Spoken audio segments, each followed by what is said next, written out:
Hello, everybody, and welcome. This is Tevo DRC of Crossbody Unity. We're doing apostolic teaching. That means servant leader, lowercase a, such as Apostle Paul, who was a trailblazer, a spiritual colonist planner, and he served the churches. He was also the offscouring of the world, the dung to people.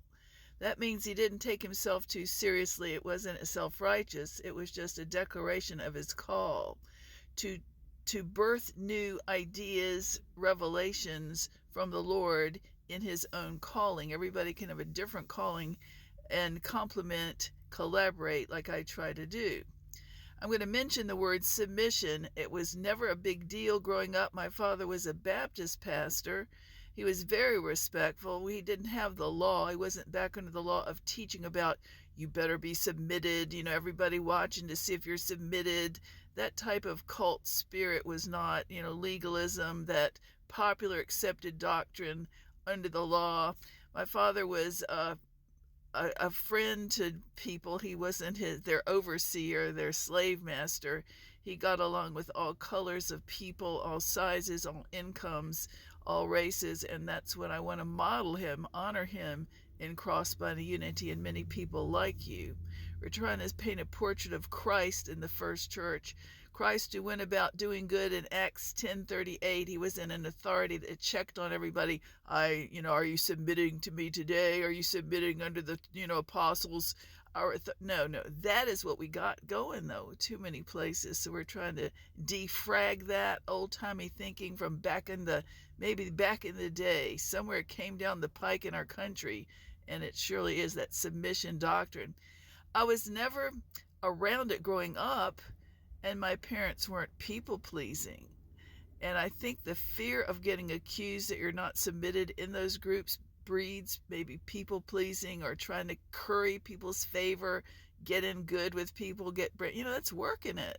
So that's not organic. Jesus Christ was from the Middle East. If we study Jesus in his relationships, when he was alive in ministry, you can see his leadership style with all kinds of people, all kinds of beliefs, all kinds of races, genders, males and females, demonic, Romans, little kids, and we want to read Jesus for ourselves in Matthew, Mark, Luke, and John when he was around, on earth before his resurrection. And we want to see how he acted and reacted with everybody, how he acted, how he reacted in every scene, and that will tell you he was not under the law. He was not a big boss. He was not the supreme overseer and demanding everybody do his bidding.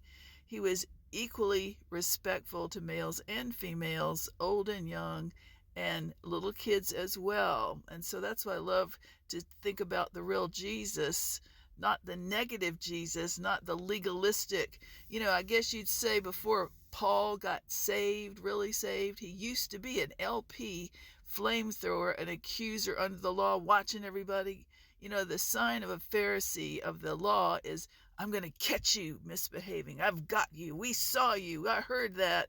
And that tone of voice, that false teaching. So Jesus never rebuked anybody. He never jumped anybody in public. He never did anything that was violent or demeaning, but he did stand up and rise up and man up 3 times at least, only to address in public without hiding, without being snaky, undermining, without accusing. He openly rebuked the Pharisees of God's own house, who were in charge of the temple, the Hebrew Pharisees of the time, and he grew up around them.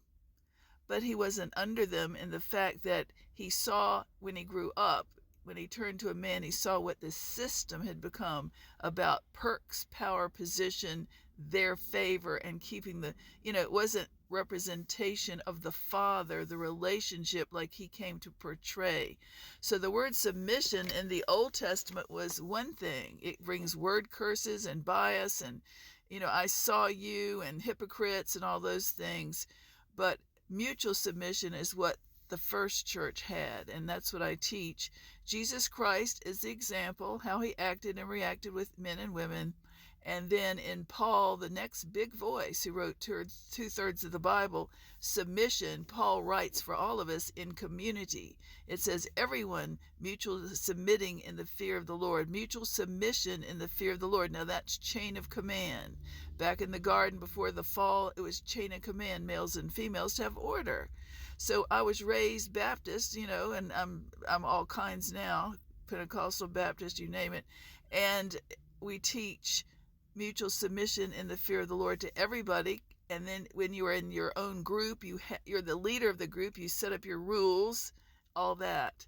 So I looked up to make sure, because of all the submission teaching, they're church hoppers, they're not submitted, therefore we're going to blackball them and accuse them. Oh, listen, I went through that. I had never been around it, that evil eye stuff. I had never.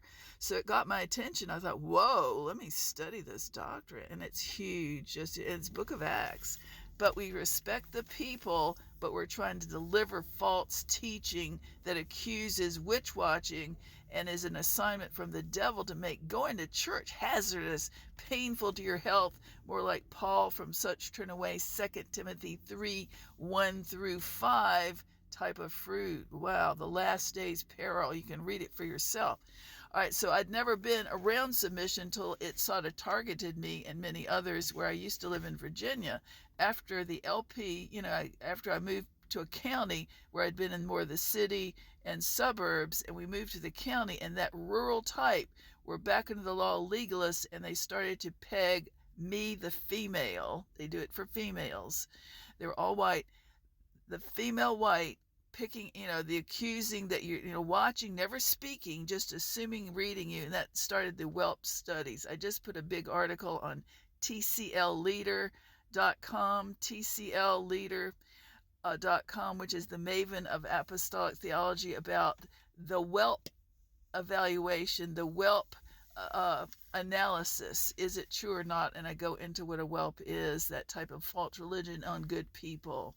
Many good people. Now they're poor me good people. But anyway, so submission is, I wanted to make sure about, am I wrong? And here the female, God is allowing this female to do it, of all people, because this triggers the LP. It's just triggering to ministers who are in the false, the law. And so that's why I can teach it backward. I can stand on my head and turn around 3 times and still teach it. All right? They've gotten me so much. I had to study it. I did. All right. So I Googled, I chat AI GPT. I wanted to make sure objectively, all right, Tavo was all the church, starting with Jesus, the apostles, Paul, first church offices, and Ephesians offices, was all the people in family, even in marriage, males and females marriage, were they all mutually submitted in the fear of the Lord? And it said yes. They were all mutually submitted in the fear of the Lord, chain of command, no big boss, no authoritarians. But then I asked to make sure, I said, well, when did authoritarians and totalitarians come into the churches, the big bosses, and the ones that talk like that? Not persuasive authority, not servant leader, but authoritarians. And the chat GPT AI said to me, they came in later. It was all servant leadership, Ephesians 5:21, like Paul writes, until the later influences of Rome and Greece, Hellenism, came into the churches, and that's when totalitarianism and that when authoritarianism came into the churches. But it's big today. Back in the day when the 80s on, when different movements came in, the spirit-filled movements, I was there to study the body, TV affected ministry, and they used to teach, and they still do, teach on the authority of the believer, and it was right.